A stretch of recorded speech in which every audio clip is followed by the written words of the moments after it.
Alors, je vous partage l'onglet Placement du calculateur Marathon. Alors, comme dans les autres onglets du calculateur, bon, les cellules en fond orangé sont les cellules dans lesquelles vous aurez à inscrire de l'information et les cellules en gris sont les cellules dans lesquelles vous allez retrouver des formules. L'onglet Description des placements, l'onglet Placement, cet onglet-là permet d'inscrire et de calculer la valeur des placements prévus pour couvrir l'ensemble des dépenses à la retraite.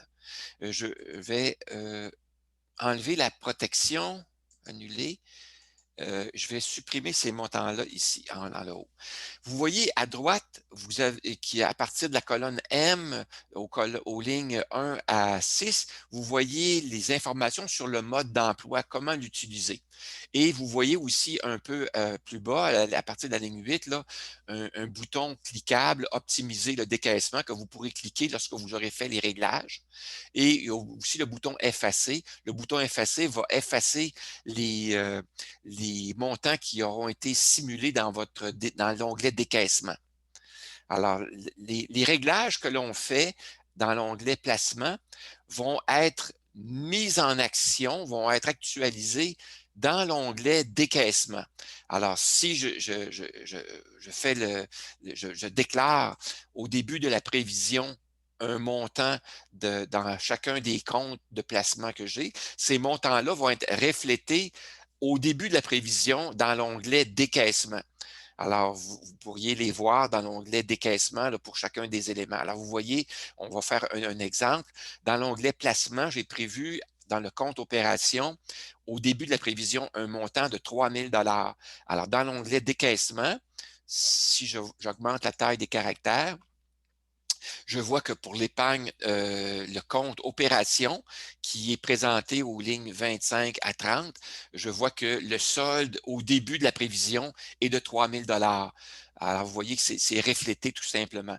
La même chose pour l'épargne non enregistrée. Au début de la prévision, j'ai prévu un montant de 300 000 $. Ce 300 000 $-là vient d'où? Il vient du montant que j'ai inscrit pour l'épargne non enregistrée dans l'onglet placement à la ligne 8. Alors donc, vous avez la possibilité de décrire dans le premier bloc d'information de l'onglet placement la valeur des placements que vous avez à la ligne 8, le pourcentage de rendement annuel dans le passé, si vous l'avez calculé par type de compte. Et ces informations-là, vous les avez peut-être repris depuis le fichier bilan et ratio, si vous l'avez utilisé. Ensuite, le taux de rendement annuel moyen prévu. Alors, c'est ce que vous prévoyez comme taux de rendement pour chacun des types de comptes. Comme je disais un peu plus tôt, idéalement, dans l'hypothèse neutre, les taux de rendement annuel moyen du passé pourraient être les mêmes que les taux prévus pour la prévision. Dans le cas d'une hypothèse pessimiste, vous pourriez prendre des taux de rendement annuel moyen prévus inférieurs, de sorte que ça va vous donner un, un coussin, une marge de manœuvre pour la prévision pessimiste. Et vous avez la possibilité d'inscrire pour l'épargne non enregistrée le pourcentage moyen des gains en capital prévus au cours de la retraite. Et c'est des gains annuels moyens prévus, là, oui, annuels prévus pour les gains en capital que vous faites. Les gains en capital sont réalisés au moment où vous vendez des placements. Donc, ça va être appliqué ça, sur les montants de décaissement. Alors, à chaque année, dans l'onglet décaissement, vous pourriez, dans l'onglet décaissement, vous constatez qu'à certaines années, vous décaissez un montant. Par exemple, à l'âge de 69 ans, ici, je vais agrandir un peu la taille des caractères pour que vous puissiez mieux voir. À l'âge de 69 ans, il est prévu un retrait, donc un décaissement de 22 000 $. Alors, le taux de rendement est indiqué, le rendement brut, l'impôt à payer sur ce rendement-là, mais le montant de retrait que vous faites, le 22 000 $, lui, il y a un pourcentage de gain en capital prévu. Alors, sur ce 22 000 $-là, il est prévu que vous avez inscrit dans l'onglet placement 15%. Donc, de 22 000 il y a 15% de ce montant-là qui est du gain en capital qui va être reporté automatiquement dans l'onglet fédéral. Alors, si on essaie de se reporter dans l'onglet fédéral pour l'âge de 69 ans, si j'agrandis la, la taille des caractères. Pour l'item gain en capital imposable, vous voyez que vous avez un gain en capital imposable de 1 650 qui est calculé de façon automatique, qui correspond à une formule, hein, la formule qui reprend simplement l'information qui est dans la cellule L33 de l'onglet décaissement, multiplié par le pourcentage de gain en capital, multiplié par la moitié, parce que le gain en capital est imposable à 50%. Donc, vous voyez, là, le gain en capital s'est inscrit, le revenu de gain en capital est inscrit automatiquement à partir de là.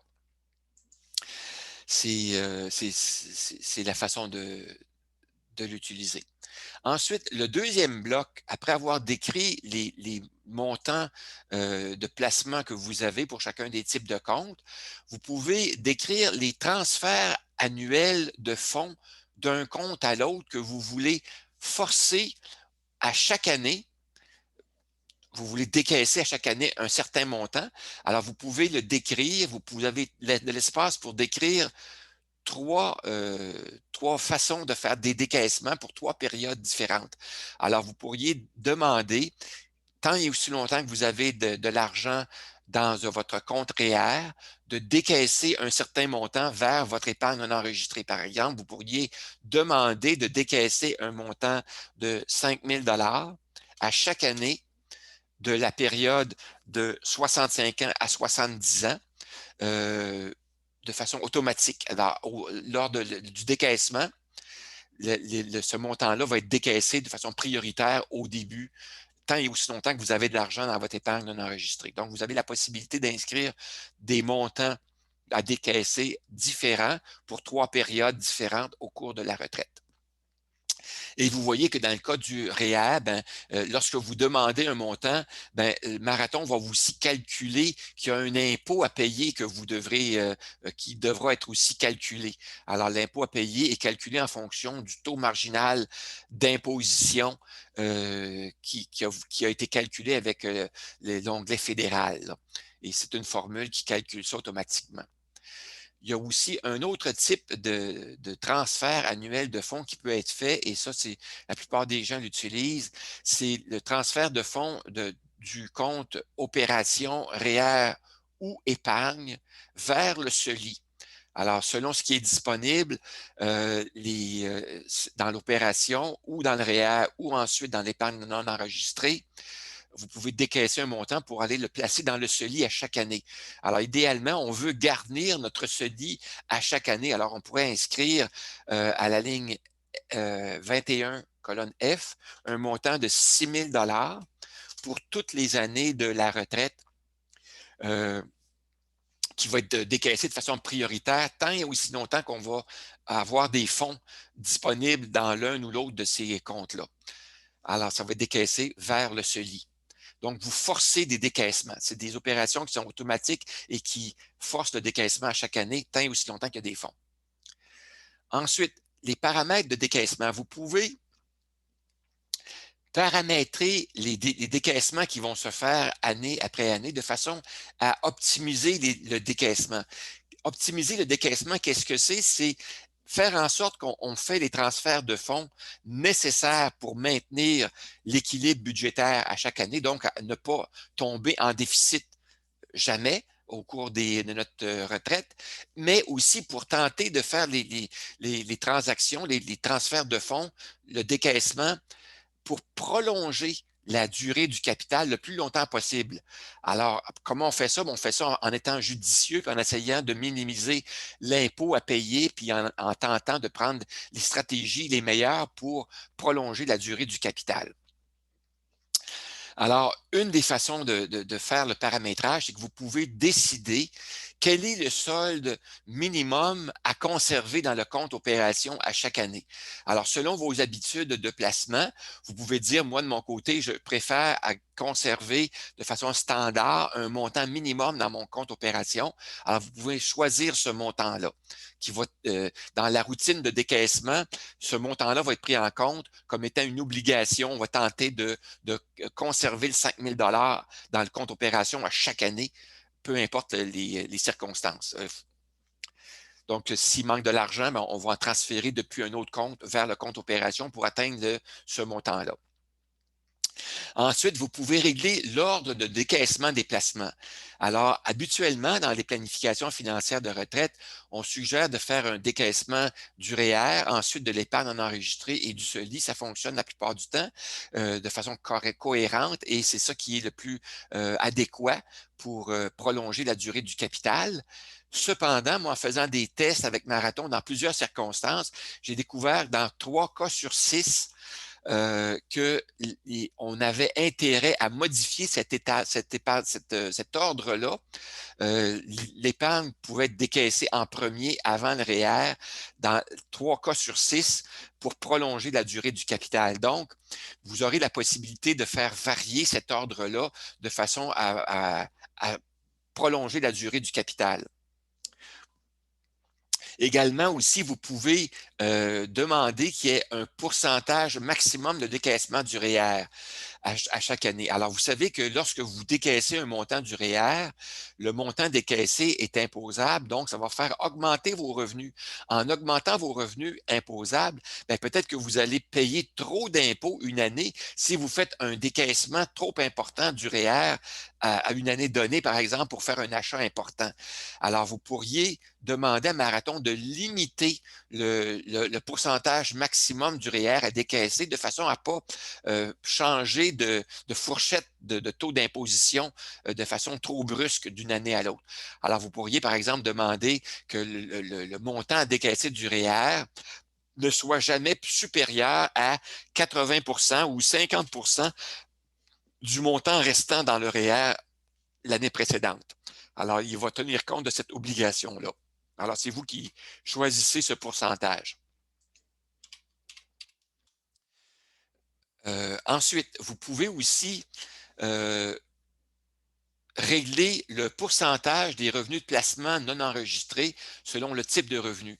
Comme on a déjà expliqué tantôt, les revenus imposables, les revenus de placement imposables sont différents selon qu'il s'agit de revenus d'intérêt ou de revenus de dividendes.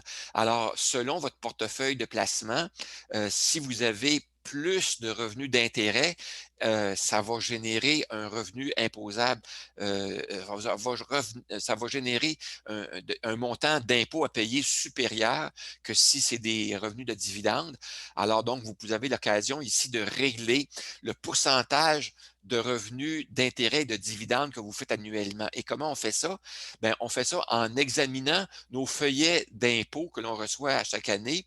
Alors, selon le portefeuille de placement et les circonstances, bien, vous pourrez voir que vous avez des montants qui sont des revenus d'intérêt, des revenus d'intérêt et des revenus de dividendes. Vous faites la proportion entre les deux et ça va être le reflet de votre portefeuille de placement. Alors, si vous avez peu de revenus d'intérêt, dans certains cas, les gens qui ont un portefeuille en croissance, souvent un portefeuille de placement là, très audacieux, auront peu de revenus d'intérêt. Alors, vous indiquez un pourcentage faible qui va correspondre donc à ce que vous avez dans vos feuillets d'impôt. Et si c'est le contraire, si vous avez que, par exemple, des obligations d'épargne et des dépôts à terme, bien, vous aurez 100 de vos revenus qui seront des revenus d'intérêt. Donc, vous indiquez le pourcentage approprié de façon à ce que l'impôt à payer soit calculé correctement au moment du décaissement annuel, l'impôt annuel à payer sur ces revenus de placement-là. Alors, ce sont les réglages qui sont faits de façon automatique. Et vous avez à droite aussi la possibilité de simuler des transferts de fonds ad hoc d'un compte à l'autre. Alors, vous pourriez, par exemple, demander de transférer, faire une simulation, dire, ben, j'aimerais transférer de mon REER vers mon CELI un montant de 10 000 une année en particulier ou un groupe d'années en particulier. Alors, vous pourrez donc sélectionner le montant, inscrire le montant, sélectionner les comptes, indiquer la période, cliquer sur le bouton transférer et le transfert va être fait dans l'onglet décaissement, va être réalisé. Alors, lorsque vous cliquez sur cet item-là et que le transfert se fait, on va le faire une fois ici, alors, le transfert, il va vous indiquer est-ce que la colonne de départ est inscrite et correctement. Oui, c'est fait. La colonne de départ, c'est la colonne E, donc c'est parfait, c'est bon. Alors, donc, le transfert a été fait et il y a un registre des transferts de fonds ad hoc. Alors, à chaque fois que vous cliquez sur le bouton transférer, des items que vous avez demandés vont être conservés dans un registre qui va s'aligner plus bas ici de façon à ce que vous ayez une mémoire de ce qui a été demandé comme transfert automatique d'une année à l'autre, parce que Marathon, vous allez l'utiliser probablement pendant un grand nombre d'années. Alors, d'une année à l'autre, peut-être que vous allez demander certains transferts. Ça va vous faire une mémoire de ce qui a déjà été demandé. Alors, ce sont des possibilités. Et lorsque vous voulez effacer tous les transferts qui ont été faits dans l'onglet décaissement, ben, vous cliquez sur le bouton effacer et les montants qui auront été placés dans l'onglet décaissement comme étant des retraits, des transferts de fonds dans les dépôts ou les retraits vont être effacés, vont être rendus à zéro. Ça va être éliminé tout simplement. Alors, c'est la fonction dont ça fonctionne et donc, une fois après avoir fait vos réglages, vous cliquez sur le bouton Optimiser le décaissement et selon les réglages que vous avez inscrits, ben, les décaissements vont être effectués pour l'ensemble de la retraite. Sauf, bien sûr, dans le cas du bouton ici transférer là, à la ligne, à la colonne S et T, là, cette opération-là est effectuée ad hoc, donc sur demande, tout simplement. Mais tout le restant des autres paramètres est décaissé pour l'ensemble de la retraite. Alors, quand on clique sur le bouton optimiser le décaissement, ben là, il y a une routine programmée qui va être actualisée, qui va être lancée, et là, ça va simuler les décaissements année après année jusqu'à la fin de la retraite en respectant les montants et les demandes que vous avez faites dans les paramètres que vous avez réglés dans l'onglet placement. Et aussi l'onglet décaissement, lui, qu'est-ce qu'il tente de faire? Si vous n'aviez aucun paramètre spécifique de décaissement, qu'est-ce qu'il fait, l'onglet décaissement? On va le voir plus tard, mais il tente tout le temps de maintenir un solde positif dans votre compte opération à chaque année. Alors, au moins le solde que vous avez demandé, le solde que vous avez inscrit à la ligne 31 de l'onglet placement, il tente d'avoir au moins ce montant-là à chaque année. Si le montant est trop élevé, il va transférer l'argent en surplus dans l'onglet épargne non enregistrée et si l'onglet est juste suffisant, il va tenter de le maintenir le plus longtemps possible. Alors, c'est ce que ça fait. Voilà, donc je termine l'enregistrement.